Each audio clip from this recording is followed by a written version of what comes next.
Baik, saudara-saudara, kita akan kembali melanjutkan perkuliahan kita.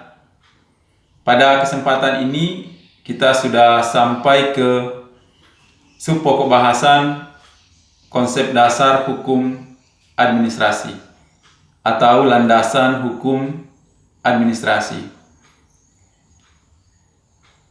Pada pembahasan ini, tentu kita ingin melihat hubungan atau relasi timbal balik antara negara atau pemerintah di satu sisi dengan rakyat selaku warga negara pada sisi yang lain. Karena konsep dasar hukum administrasi itu sebetulnya dibangun dari relasi timbal balik antara negara atau pemerintah dengan rakyat selaku warga negara. Nah, di situ kita akan melihat bagaimana dan dengan cara apa negara atau pemerintah ingin mempengaruhi atau mengatur perilaku rakyat atau warga negaranya, dan sebaliknya juga tentu rakyat selaku warga negara harus diberikan ruang, diberikan kesempatan untuk berperan serta dalam mempengaruhi kebijakan-kebijakan yang akan diambil oleh pemerintah. Jadi ini merupakan relasi timbal balik hubungan antara pemerintah dengan rakyat. Nah, disitulah konsep dasar hukum administrasi dibangun atau dikembangkan. Kita akan melihat dulu hubungan yang pertama. Bagaimana pemerintah atau negara ingin mengatur atau mempengaruhi perilaku dari rakyat selaku warga negara. Dari situ kita akan kembali mengingat bahwa objek dari hukum administrasi adalah kekuasaan pemerintah. Ketika kita bicara pemerintah, maka pemerintah dalam pengertian ini kita bisa dekati dalam dua pendekatan. Pertama, pemerintah sebagai organ, dan kedua, pemerintah sebagai fungsi.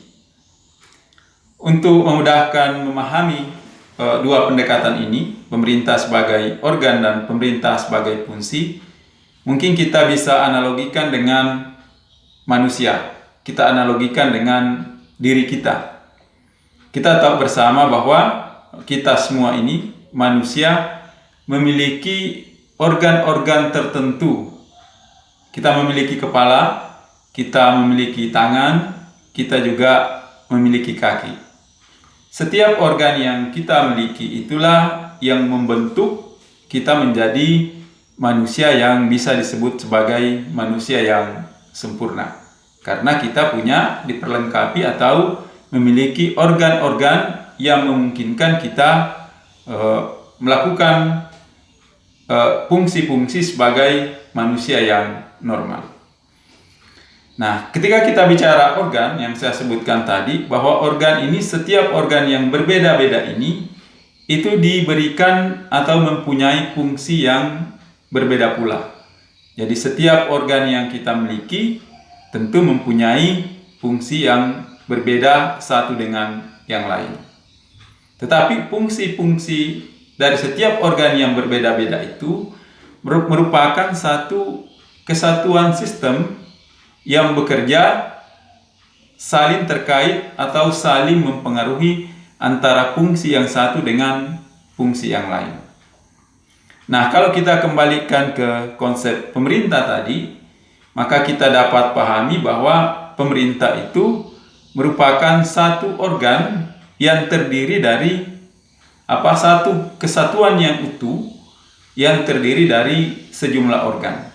Maka di sini kita melihat kalau kita bicara tentang pemerintah, ada pemerintah pusat dengan organ-organ yang melengkapinya. Kemudian juga ada pemerintah daerah yang juga mempunyai organ-organ tertentu. Nah, kemudian setiap organ itu juga tentu memiliki fungsi yang berbeda satu dengan yang lain. Ketika kita mendekati pemerintah dalam pendekatan organ dan fungsi ini, maka sebetulnya kita bicara dalam ranah atau bicara dalam wilayah hukum tata negara. Organ-organ apa saja yang akan ditetapkan dalam suatu pemerintahan, berikut fungsi-fungsi apa saja yang akan diberikan pada setiap organ itu merupakan wilayah atau kajian dari hukum tata negara yang biasanya diatur di dalam konstitusi maupun diatur lebih lanjut dalam peraturan perundang-undangan. Nah, tetapi kita sudah mulai masuk ke wilayah hukum administrasi kalau kita sudah bicara bagaimana fungsi dari organ itu dilaksanakan oleh pemerintah. Jadi penentuan organ apa yang dibutuhkan dan pemberian fungsi atas setiap organ yang sudah ditetapkan tadi merupakan ranah atau wilayah hukum tata negara yang biasanya diatur di dalam konstitusi. Tapi ketika kita bicara tentang penggunaan atau implementasi atau pelaksanaan dari fungsi-fungsi yang ada tersebut, maka kita sudah masuk ke wilayah hukum administrasi.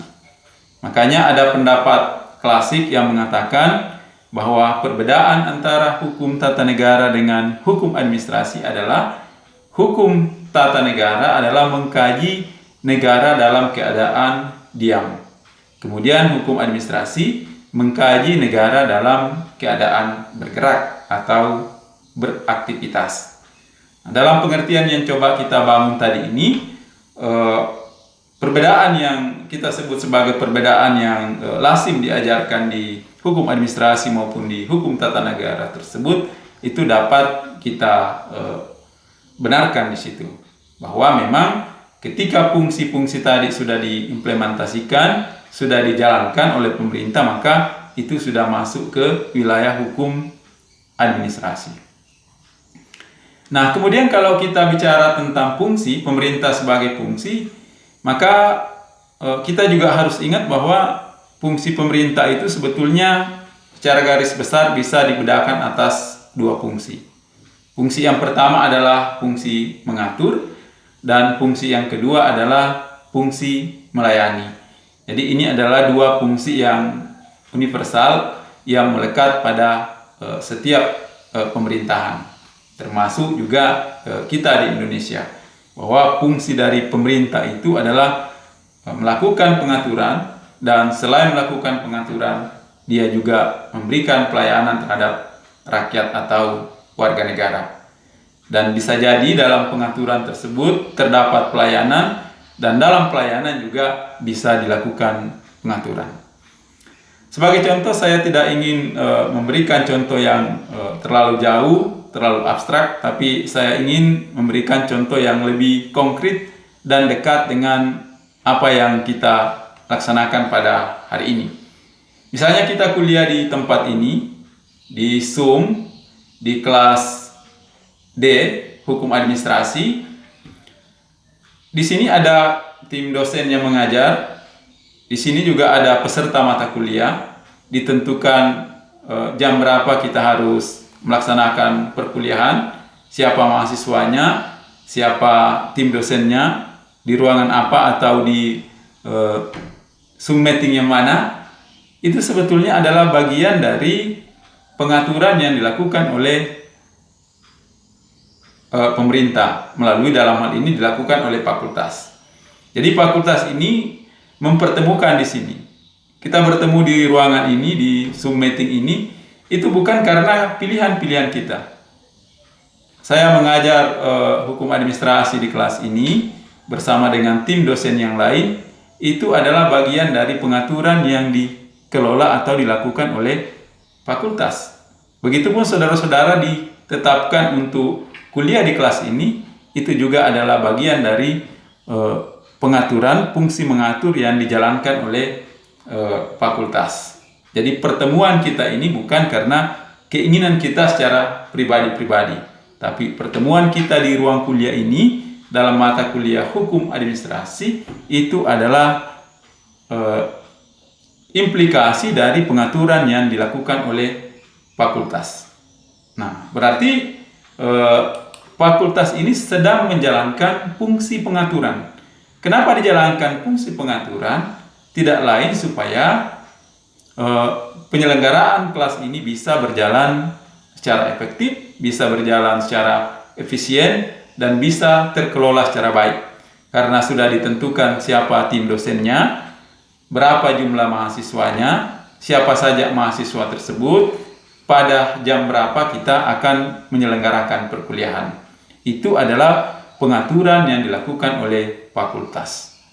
Nah, kalau kita lihat pengaturan seperti itu, sebenarnya juga ketika dilakukan pengaturan, sudah mengikut fungsi-fungsi melayani yang dilakukan oleh fakultas terhadap kita. Karena fakultas menyediakan ruangan kalau itu dilaksanakan secara luring, dan fakultas juga menyediakan Zoom meeting kalau itu dilaksanakan secara daring. Nah, artinya disinilah kalau kita mau berikan contoh yang paling dekat bahwa negara melalui salah satu entitas terkecil yang ada di universitas, yaitu fakultas, yang melakukan pengaturan sedemikian rupa, dan dalam pengaturan sedemikian rupa itu juga sebetulnya sudah terselip pelayanan di mana fungsi-fungsi pemerintah tadi ingin dijalankan secara baik. Jadi ada fungsi, dan di situ ada fungsi melayani dan ada fungsi mengatur. Nah, kemudian kita lanjut masih dalam pembahasan bagaimana negara atau pemerintah ingin mempengaruhi atau mengatur perilaku warga negaranya. Ada konsep lain yang juga kita harus ingat bahwa masih berkaitan dengan pengertian bahwa objek dari hukum administrasi adalah bestur atau kekuasaan pemerintah. Kita tahu bahwa konsep bestur ini sebagai kekuasaan pemerintah juga mengandung konsep yang disebut sebagai sturen. Nah, sturen ini merupakan satu kegiatan yang bersifat berkelanjutan, suatu kegiatan yang dilakukan oleh pemerintah secara kontinu. Misalnya di sini diberikan contoh bahwa ketika pemerintah mengeluarkan satu izin tertentu, maka pemerintah tidak berhenti ketika dia memberikan izin. Ketika izin itu diberikan kepada seseorang atau diberikan pada satu badan tertentu memperoleh izin itu, ketika izin keluar tidak berarti bahwa tugas pemerintah atau fungsi pemerintah berhenti sampai di keluarnya izin. Tetapi berdasarkan konsep sturen sebagai satu kegiatan yang kontinu, berkelanjutan, maka ketika izin sudah dikeluarkan, maka pemerintah akan melakukan pengawasan terhadap izin yang sudah dikeluarkan itu.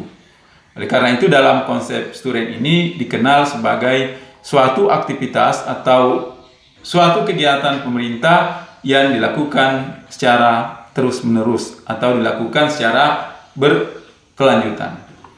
Nah, konsep sturen yang lain adalah penggunaan kekuasaan. Kalau kita bicara dalam konteks hukum administrasi, maka yang dimaksud ini tentu adalah kekuasaan dalam bidang hukum publik. Nah, ketika kita bicara penggunaan kekuasaan dalam bidang hukum publik, maka ada 3 syarat kekuasaan dalam bidang hukum publik itu bisa dioperasionalkan. Pertama, kekuasaan itu harus tunduk pada asas negara hukum. Yang kedua, kekuasaan itu harus tunduk pada asas-asas demokrasi. Dan yang ketiga, bahwa penggunaan kekuasaan publik itu harus tunduk pada asas-asas instrumental. Karena hukum administrasi ini merupakan hukum yang bersifat instrumental, bersifat peralatan. Yang kita kaitkan tadi dalam konteks hubungan atau relasi timbal balik antara pemerintah di satu sisi dengan warga negara di sisi yang lain. Kita sebut tadi bahwa bagaimana dan dengan cara apa pemerintah atau negara turut mempengaruhi atau turut mengatur atau mengendalikan perilaku dari warga negaranya. Maka alat yang digunakan itu tadi adalah hukum administrasi yang dalam konteks ini kita kaitkan dengan asas instrumental. Penggunaan kekuasaan dalam hukum publik yang harus berlandaskan pada asas-asas negara hukum, kita kaitkan dengan pendekatan hukum administrasi. Pada pembelajaran yang lalu kita sebetulnya sudah menyinggung bahwa pendekatan pertama dalam hukum administrasi adalah pendekatan terhadap kekuasaan, yang artinya semua tindakan yang dilakukan oleh pemerintah harus didasarkan pada satu peraturan perundang-undangan. Semua perbuatan yang dilakukan oleh pemerintah harus bisa ditunjukkan apa dasar hukumnya. Maka itulah yang menjadi landasan asas negara hukum. Dan yang lain asas demokrasi. Asas demokrasi ini adalah asas penghargaan terhadap prinsip-prinsip keterbukaan, penghargaan terhadap prinsip-prinsip hak asasi manusia. Nah, asas demokrasi ini lebih terkait, nanti kita akan masuk ke pembahasan yang kedua, yaitu bagaimana rakyat selaku warga negara ikut mempengaruhi dan turut menentukan kebijakan-kebijakan yang akan diambil atau dijalankan oleh pemerintah. Nah, yang lain adalah pada konsep Sturen. Sturen ini meliputi, secara teoritis disebutkan bahwa Sturen meliputi kekuasaan di luar kekuasaan legislatif, pembuat undang-undang, dan di luar kekuasaan yudikatif. Nah, ini berkaitan dengan ruang lingkup hukum administrasi. Kalau kita bicara tentang ruang lingkup hukum administrasi, maka ada satu teori yang lazim digunakan sebagai bagian dari pembelajaran di mata kuliah ini. Kita menggunakan teori residu. Teori residu itu mengatakan bahwa ruang lingkup hukum administrasi adalah semua kegiatan atau semua kekuasaan di luar kekuasaan pembentuk undang-undang, kekuasaan legislatif, dan kekuasaan yudisil. Nah, artinya di sini kalau dia tidak terkategori atau tidak terklasifikasi sebagai bagian dari kekuasaan yudisil, atau tidak tergolong atau tidak terklasifikasi sebagai bagian dari kekuasaan legislatif, maka itu menjadi bagian dari kekuasaan pemerintah atau kekuasaan administrasi negara. Nah, disitulah sebetulnya ruang lingkup hukum administrasi. Jadi semua aktivitas atau pelaksanaan kekuasaan pemerintah dalam pengertian luas yang tidak masuk kategori legislasi dan tidak masuk kategori yudisil itu terkategorikan sebagai kekuasaan pemerintah atau kekuasaan administrasi negara atau pemerintah dalam pengertian yang sempit. Nah, konsep yang lain yang terkait dengan bagaimana dan dengan cara apa pemerintah atau negara mengatur dan mengendalikan perilaku warga negaranya, konsep yang lain di sini adalah adanya sanksi.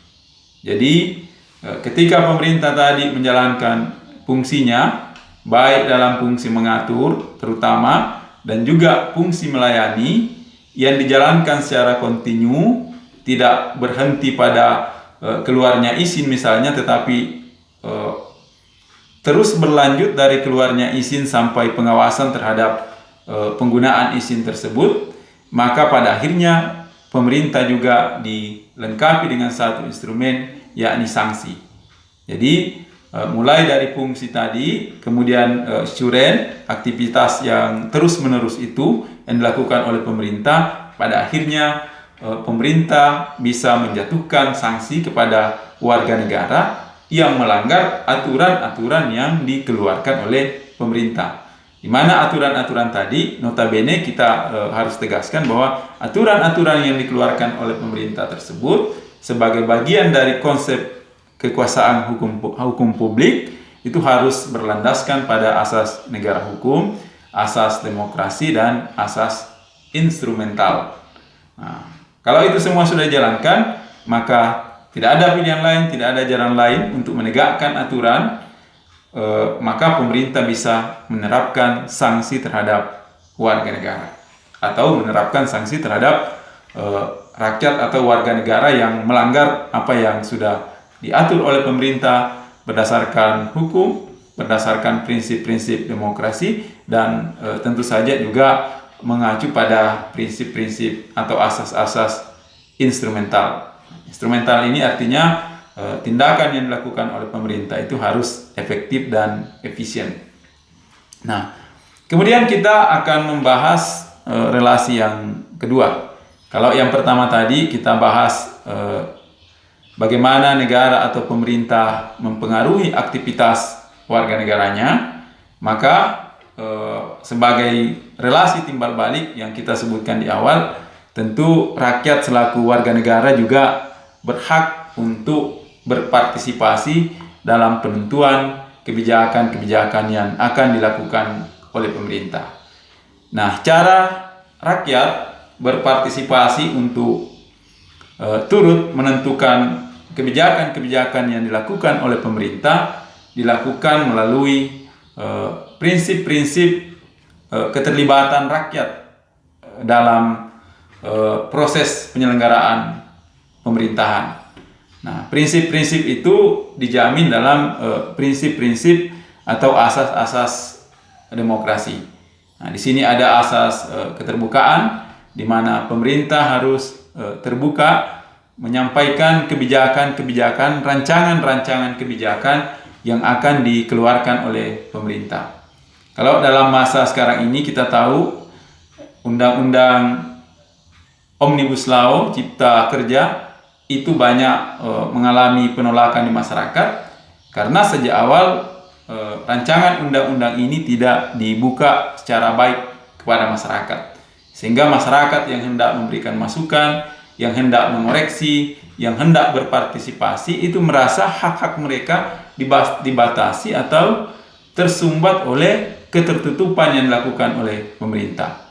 Sehingga akibatnya ketika sebuah undang-undang sudah dikeluarkan atau disahkan oleh pemerintah bersama dengan DPR, justru undang-undang tersebut mengalami resistensi penolakan yang sangat kuat dan masif dari masyarakat.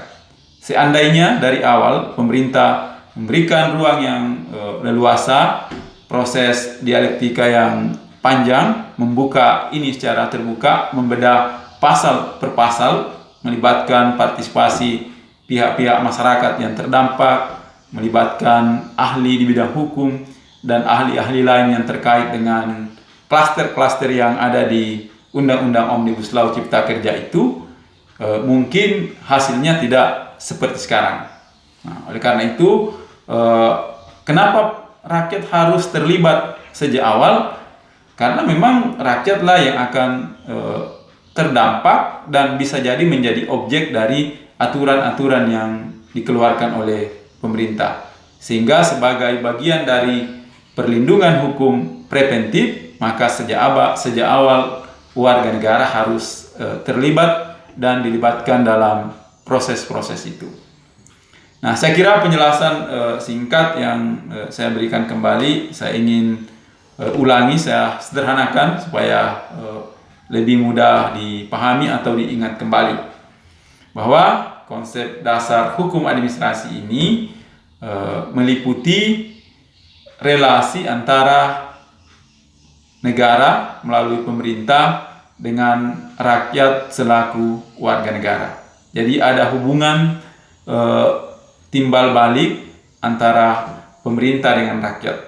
Nah, hubungan timbal balik saling mempengaruhi tersebut antara pemerintah dengan rakyat merupakan konsep dasar dari hukum administrasi. Nah, dalam mempengaruhi aktivitas atau perilaku rakyat tadi, pemerintah menggunakan apa yang disebut dengan instrumen sanksi di akhir. Sebelum sanksi itu ada namanya suren, dan itu juga terkait dengan fungsi-fungsi pemerintahan. Nah, fungsi pemerintahan secara universal adalah mengatur dan melayani. Dalam pengaturan bisa juga terselip pelayanan, dan dalam pelayanan juga mungkin terselip pengaturan. Jadi ini adalah fungsi universal dari pemerintah, melakukan pengaturan dan pelayanan. Dan fungsi itu dijalankan secara berkelanjutan atau yang kita sebut dengan suren tadi. tidak berhenti pada pemberian izin. Aktivitas pemerintah tidak berhenti ketika dia memberikan izin misalnya, tetapi ketika izin diberikan, pemerintah harus melakukan pengawasan untuk memastikan bahwa izin yang diberikan itu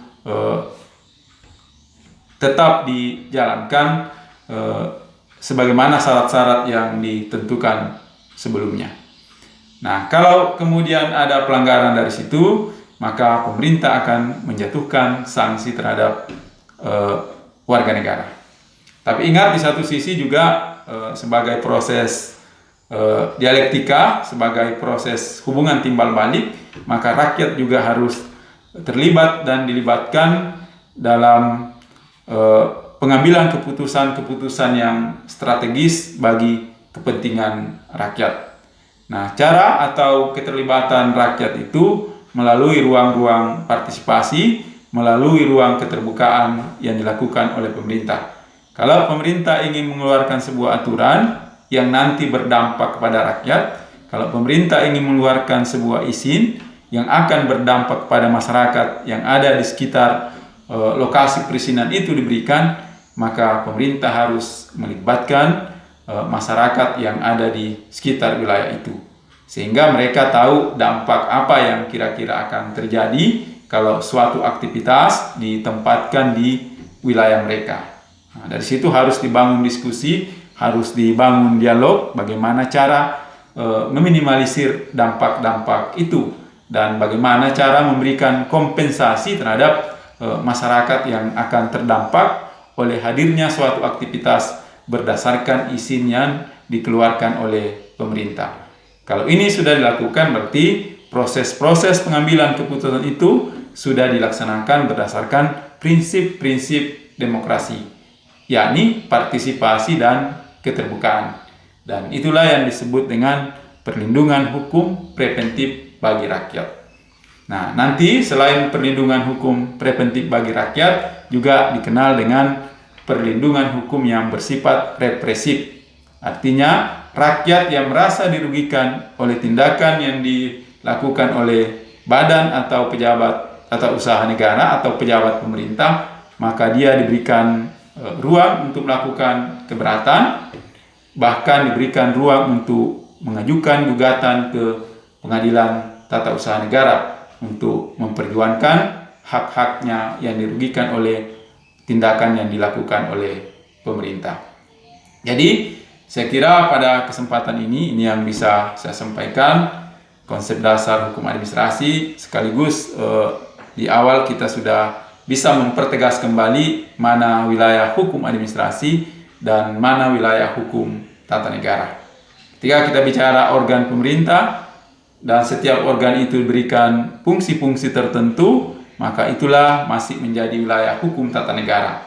Tetapi ketika fungsi-fungsi tadi mulai diimplementasikan, fungsi-fungsi tadi diaktifkan, fungsi pemerintah diaktifkan oleh pemerintah, maka itu sudah masuk ke ranah atau wilayah hukum administrasi. Dan konsep dasar hukum administrasi berangkat dari relasi antara negara melalui pemerintah dengan rakyat selaku warga negara. Demikian, saya harap saudara-saudara tetap belajar untuk memperdalam materi ini. Saudara-saudara bisa membaca Pengantar Hukum Administrasi Indonesia yang ditulis oleh Profesor Philippus M. Hajon dan kawan-kawan, dan juga ada buku yang lain yang saya simpan, saya anjurkan untuk dibaca, Hukum Administrasi dan Good Governance. Nanti di video ini saya tulis di deskripsi buku-buku apa saja yang menjadi literatur yang bisa Anda baca untuk lebih mendalami dan memahami tentang konsep dasar hukum administrasi. Assalamualaikum warahmatullahi wabarakatuh.